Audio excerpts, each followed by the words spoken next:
Hello, everyone. Welcome to Thousands of Mysteries.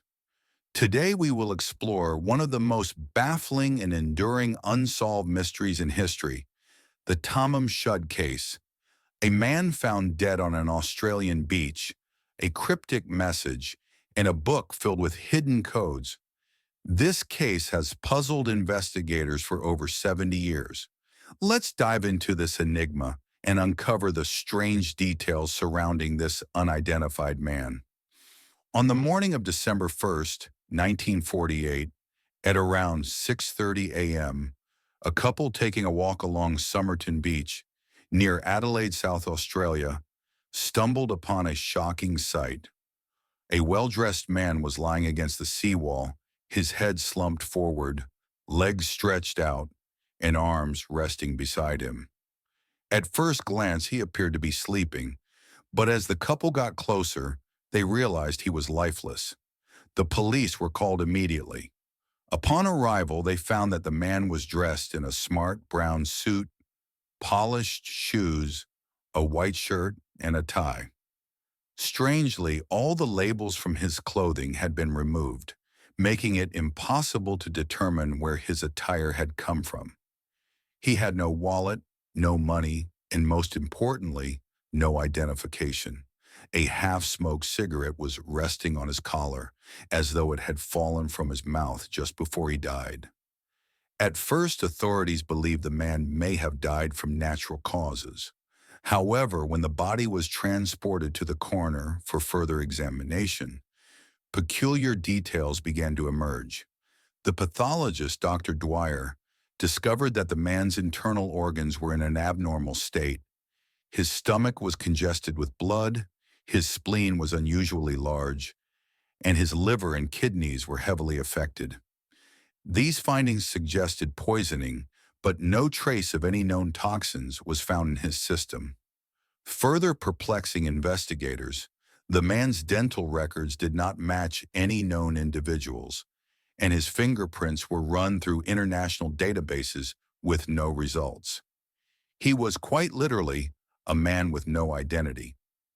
The case took a dramatic turn when detectives searching the man's belongings found a small rolled-up piece of paper hidden inside a fob pocket in his trousers. The paper contained just two words, Tamam Shud. This phrase, written in Persian, translates to ended or finished. Intrigued by this mysterious clue, investigators soon discovered that these words were the final line of a rare book of poetry, the Rubaiyat of Omar Khayyam, a collection of verses about fate and the fleeting nature of life. Detectives searched bookstores and libraries trying to match the paper to a specific copy of the Rubaiyat. Their breakthrough came weeks later when a man turned in a copy of the book, claiming he had found it in the back seat of his car near Somerton Beach, around the time the unidentified man was discovered. To their astonishment, the last page of this book had been torn out, precisely where the phrase Tamam Shud should have been. Furthermore, hidden within the pages of the book was a series of strange handwritten codes and a telephone number that led to a woman named Jo Thompson. When police questioned Jo Thompson, she claimed to have no knowledge of the dead man. However, when she was shown a plaster cast of his face, she reacted strangely, appearing visibly shaken before refusing to comment further. Her reluctance to talk fueled speculation that she knew more than she was admitting. Investigators discovered that Jo Thompson had once owned a copy of the Rubaiyat, which he had given to a man named Alfred Boxall during World War II. At first, police suspected the dead man was Boxall, but he was later found alive and in possession of his own intact copy of the Rubaiyat, ruling him out as a victim. One of the most perplexing elements of the case was the cryptic series of letters found in the Rubaiyat. Experts believed it could be a code, but despite efforts by top cryptographers, intelligence agencies, and amateur code breakers, it has never been conclusively deciphered. Some theories suggest it might be a military or spy-related cipher, given the heightened Cold War tensions of the time.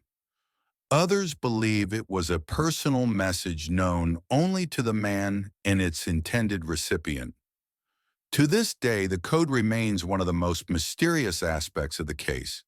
Investigators explored several avenues in their search for the Somerton man's identity. They examined missing person cases both in Australia and internationally, but found no match. They also checked passenger records of ships arriving in Adelaide, suspecting he might have been a foreign visitor, but this yielded no results. An extensive search of train stations led to the discovery of a suitcase believed to belong to the deceased.